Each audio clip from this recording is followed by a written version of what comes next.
बिस्मिल्लाहिर्रहमानिर्रहीम। अस्सलाम वालेकुम। आज जमात हफ्तम की तलबात मिस हरीम के साथ पिकनिक मनाने आई हुई थीं। ये एक तफरीही मकाम था। मौसम भी बहुत सुहाना था, ठंडी हवा चल रही थी। तलबात बहुत खुश थीं। शाम से पहले सबको वापस घर जाना था। अचानक काली घटा छाई और अंधेरा सा छा गया। देखते ही देखते पूरा आसमान काले बादलों से भर गया। इतने में लड़कियों को दूर झील के पास छोटी छोटी रोशनियां दिखाई दीं। अरे, वो क्या है? फारिया ने हैरत से पूछा। बेटी, वो जुगनू है, मिस हरीम ने जवाब दिया। मिस, क्या हम इन्हें पकड़ सकते हैं? मरियम ने पूछा। जी बिल्कुल, हम उन्हें पकड़ सकते हैं। मिस, इनसे रोशनी कैसे निकलती है? आमना ने सवाल किया। बेटी, जुगनू सांस लेने के निज़ाम से रोशनी पैदा करते हैं। जब वो सांस लेते हैं तो सांस की नाली के जरिए हवा उनके अंदर पाई जाने वाली केमियाई मादा को छूती है। हवा लगते ही ये मादा रोशनी की सूरत में चमक उठता है। मिस हरीम ने बच्चों को बताया। मिस, जुगनू खुराक क्या खाते हैं?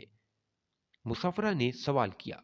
बेटी, उनकी खुराक घूंकों और छोटे कीड़ों पर मुश्तमिल होती है। ये अपने शिकार को खाते नहीं बल्कि पी जाते हैं।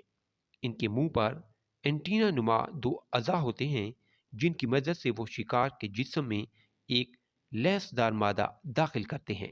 ये मादा फौरन कीड़े मकोड़ों को माए में तब्दील कर देता है और वो इस माए को पी लेते हैं। तलबात ये सब बातें सुनकर हैरान हो रही थीं।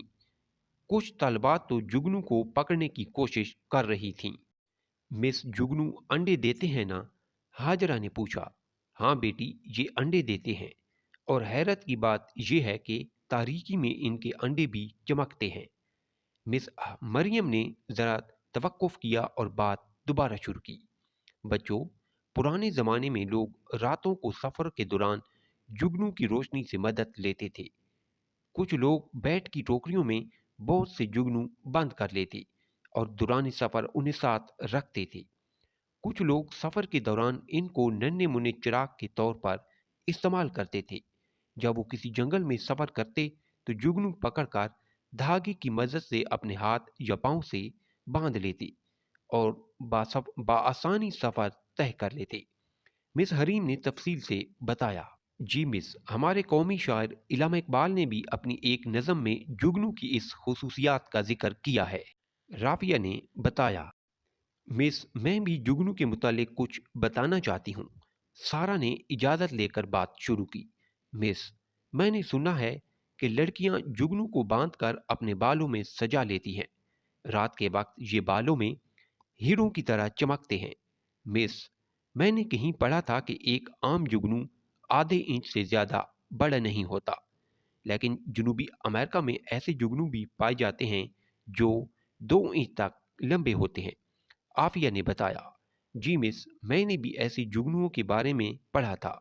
इन 2 इंच लंबे जुगनुओं के जिस्म से बैक वक्त सुर्ख और हरी रोशनियां निकलती हैं। सुर्ख रोशनी सर की जानिब से और हरी रोशनी दुम के नीचे से पैदा होती है, अरफा ने बताया। मिस हरीम बच्चियों से मालूमात सुनकर बहुत खुश हो रही थीं। मिस, जुगनू दिन के वक्त कहाँ रहते हैं? आपकी बार आतिका ने सवाल किया। बेटी, ये दिन भर छुपे रहते हैं, आमतौर पर पत्तों की गीली घास और फसलों में, बाग और सब्जे में भी दिखाई देते हैं। वैसे इनको झीलों और दरियाओं वगैरह के नज़दीक रहना ज़्यादा पसंद है, मिस हरीम ने बताया। मिस, जुगनू की टांगें छोटी और तादाद में 6 होती हैं ना? रुमैसा ने पूछा। अगर ऐसा है तो फिर ये दरख्तों पर भी चढ़ जाते होंगे, खतीजा ने कहा। बिल्कुल रुमैसा और खतीजा, इनकी 6 टांगें होती हैं और ये दरख्तों पर चढ़ने की सलियत रखते हैं, लेकिन ये उड़ते हुए अपने लेसदार मादा की मदद से दीवार या दरख्त की सतह पर चिपक जाते हैं और फिर ऐसा ऐसा ऊपर चढ़ते हैं। अल्लाह ताला की कुदरत देखिए, उसने कैसे कैसे जानवर और कीड़े मकोड़े पैदा किए हैं। वदिया बोली तो मिस हरीम मुस्कुरा दी। अब बादल सुर्ख हो रहे थे। फिर अचानक बारिश शुरू हो गई थी। इतने में उन्होंने बस आती ही दिखाई दी। मिस हरीम के हुक्म पर तमाम तलबात भागकर उसमें सवार हो गई। वो सोच रही थी कि आज की पिकनिक بہت شاندار رہی۔ ویڈیو کو لائک اور چینل کو سبسکرائب ضرور کریں۔